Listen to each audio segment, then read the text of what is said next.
What's going on, guys? Tyler here, back with another video, and today we're going to talk about the two most common ways to jack up your C5 or C6 Corvette at home.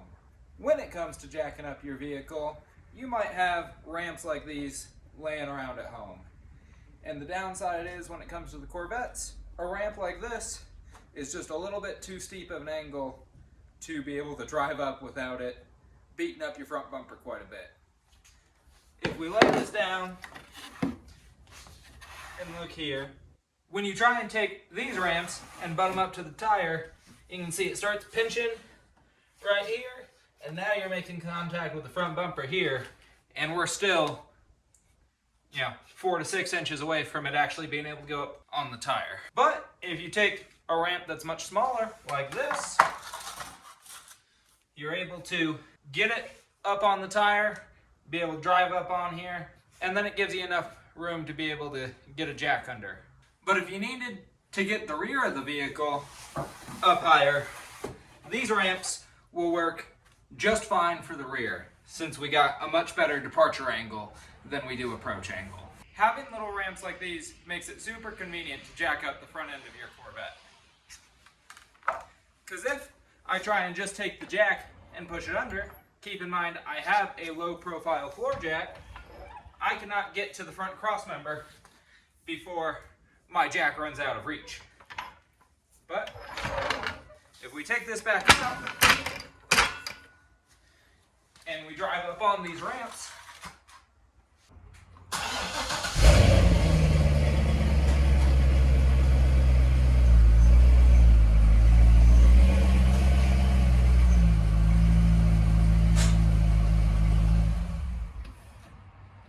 just like that, we now have the Corvette up high enough to get our jack up underneath and lift the front end. Now we can slide our jack. Some people prefer to put a 2x4 between the jack itself and the front cross member. Totally up to you. But now we can actually get the jack under, see our front cross member,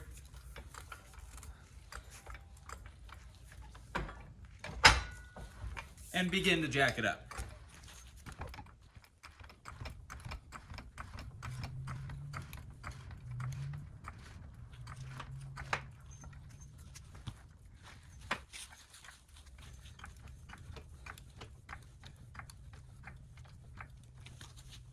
Once we got it jacked up to our desired height, we can take our jack stands, slide them up here underneath the front cross member,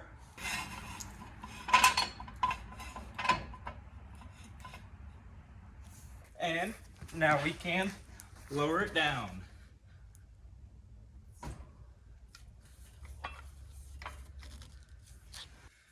Now we have tons of room to crawl up under there, do whatever we need to do. Also, don't forget to chalk your tires. Since we've gone over using ramps, how to jack the car up from the front end, what if you need to jack the car up from the side? These are aluminum pucks, they also make them out of rubber too, are worth considering getting if you were to jack your car up from the side, or if you were using a 2-post lift. One reason I like these is it makes it a little more fail-proof, not perfect, but better, that when you have these, there are specific jacking points on the sides of the car that you can bolt these into, or the rubber ones push them in place.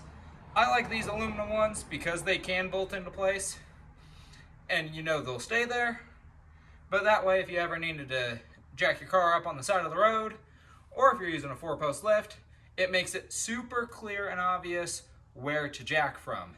It also avoids the jack accidentally coming into contact with your body panels and possibly cracking your fiberglass or carbon fiber bodywork. Here is a look from the underside of the vehicle of where these aluminum pucks go. Right there.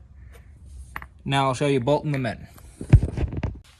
All the hardware for these comes in this little bag.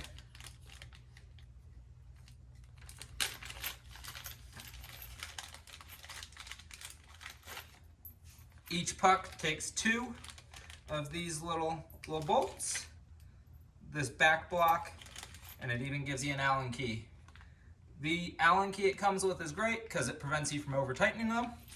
One thing it doesn't come with that I wish it did is a little bit of Loctite. So we'll put a couple drops of Loctite on our screws. But before we put it onto the vehicle, we get it started right here. Get our Loctite.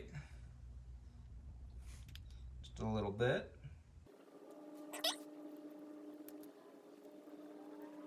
Same with this one.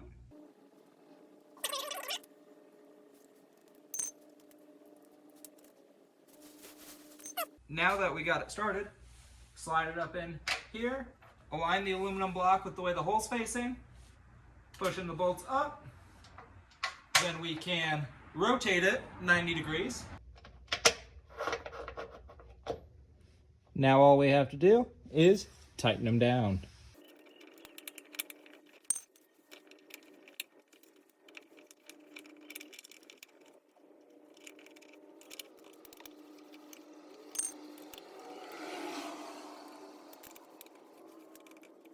Now, as far as I saw, there were no necessarily given torque specs with these, but make sure to give them that good and tight. That way they don't run away from you. One of the reasons we also use the Loctite. Now, if you had to jack up your vehicle on the side of the road or anything, it makes it a little easier, a little safer, and puts a little more ease in your heart. Now also, when jacking it up from the side, I try and minimize the amount I do this, just so it doesn't put any unnecessary twists or tension on the frame at a weird angle. Just trying to minimize that. It'd be ideal if you were jacking it up from the side to have two jacks, so you could have one in the front, one in the rear. Especially if you have one of the aluminum frame cars, Z06, ZR1, or the C7 generations. Now here for the back, just as simple as the front, we slide the jack under, align it with that rear cross member, jack it up, and throw two jack stands under. One thing to be mindful of if you're going to jack the car up in its entirety is how much you raise the front before you then try and raise the back. Because with the amount I currently have the front raised, my exhaust tips are in the way of me actually sliding the jack underneath the car far enough to hit that cross member, so just something to keep in mind. Products that I've highlighted here today, such as these little ramps, along with those aluminum pucks, I will have linked in the description. No, this video is not sponsored, but I will have an Amazon affiliates linked below, so it would mean a ton if you would click those links and go and get those products, or if you were to purchase anything else on Amazon through those links, hugely appreciated. But thank you all for watching. Please like, subscribe, and comment, and have a great day.